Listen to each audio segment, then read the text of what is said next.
Microsoft is now the second largest video game publisher in the world, behind only Sony. They own some of the largest studios and most valuable IPs in the industry. But they didn't build this dominance by growing talent from the ground up. In typical Microsoft fashion, they used their near-endless resources to buy their seat at the table. But buying an empire isn't the same as knowing how to run one.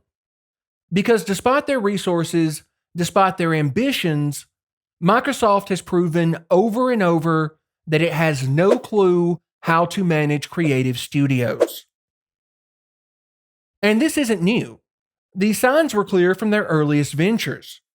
In 2002, Microsoft acquired Rare for $375 million and promptly spent a decade making them develop shovelware for the Kinect.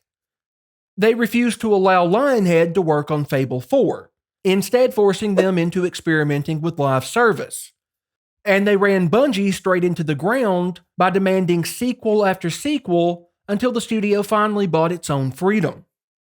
And when Bungie left, Microsoft created 343 Industries to take over Halo, and handed them the unenviable task of maintaining a custom engine, managing live service ambitions, and reinventing a franchise that was already creatively exhausted.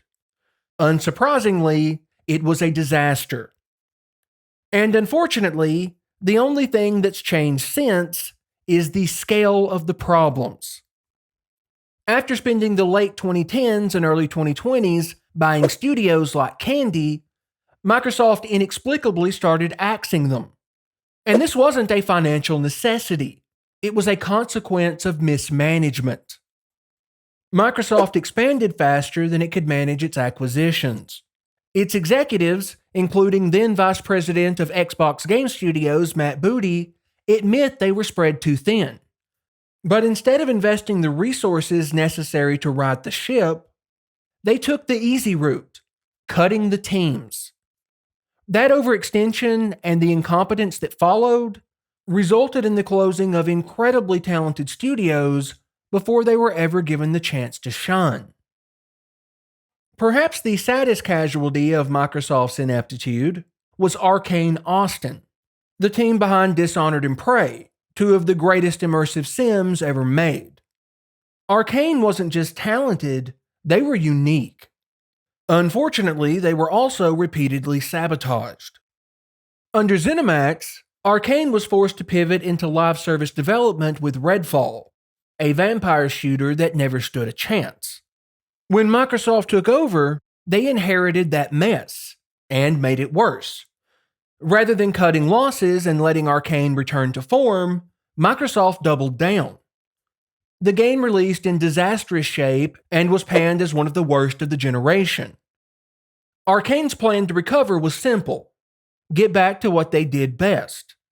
So they pitched Dishonored 3, the game they had wanted to make since before the buyout. But they never got the chance. Microsoft shut them down before production could even begin, letting one of the industry's most original studios die making live service slop. Now, Arcane was shut down after being set up to fail, but under Microsoft, success isn't a guarantee of safety. Take Tango Gameworks, for example. They made Hi-Fi Rush, a critically acclaimed rhythm action game that Microsoft itself called a breakout hit.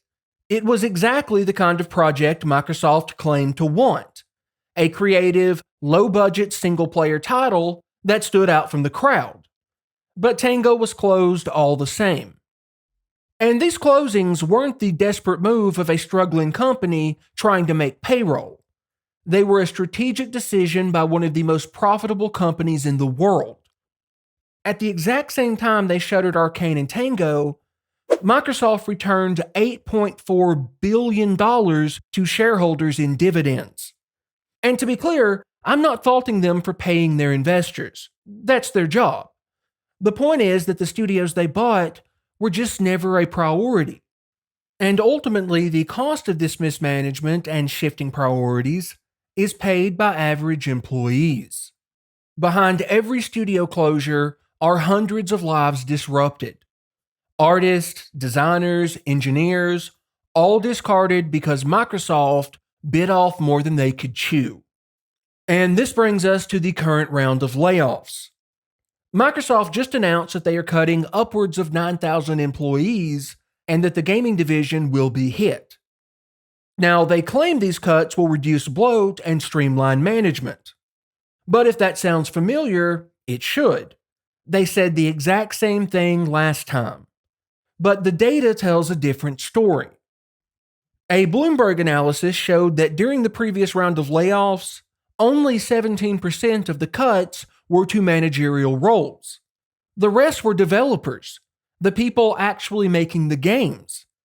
And there's no reason to believe this round will be any different. This isn't about trimming fat. It's about scapegoating the people with the least power to change anything. And let's be clear, if Microsoft were actually cutting the layers of bloat and firing the decision makers responsible for these disasters, I'd be all for it. That's exactly what needs to happen. But that's not what this is. Ground floor developers didn't greenlight Redfall. They didn't pivot it to a live service model midway through development. They didn't reboot Perfect Dark 3 times. Those decisions were made by executives and bad management. The very people still collecting paychecks to this day.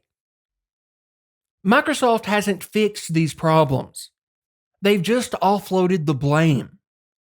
The problems we've seen, overexpansion, bad incentives, a total disconnect between creative and executive leadership, plagued the AAA industry as a whole. Microsoft just failed at a much larger scale because they bought more studios than they could manage. And now we're seeing the consequences. Studios with incredible track records being quietly buried while the people who ruined them remain.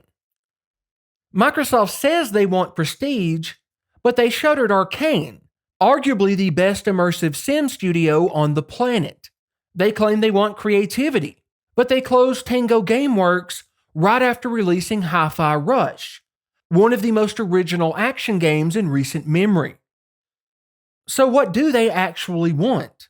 I'm not sure they even know, and that's the problem. They buy studios like trading cards, but never seem to have a plan for how to use them. Part of the problem is that Microsoft didn't build a publishing empire. They bought one. And because of that, they never learned how to support it. They didn't cultivate talent over years. They just acquired studios like assets on a spreadsheet, and then made the same mistakes over and over at increasingly larger scales. As much as I'd like to be optimistic about the future, these recent layoffs are just more of the same. Rather than getting rid of the people whose decisions are destroying studios and ruining games, Microsoft keeps firing the ground-level developers, the ones with no say in what gets greenlit, delayed, or rebooted. And as long as the same decision-makers remain in charge, nothing will change. The studios will keep collapsing, not because they aren't talented, but because they're being led off a cliff. That's all I have for today. Thank you very much for watching. I would love to hear your thoughts and comments below.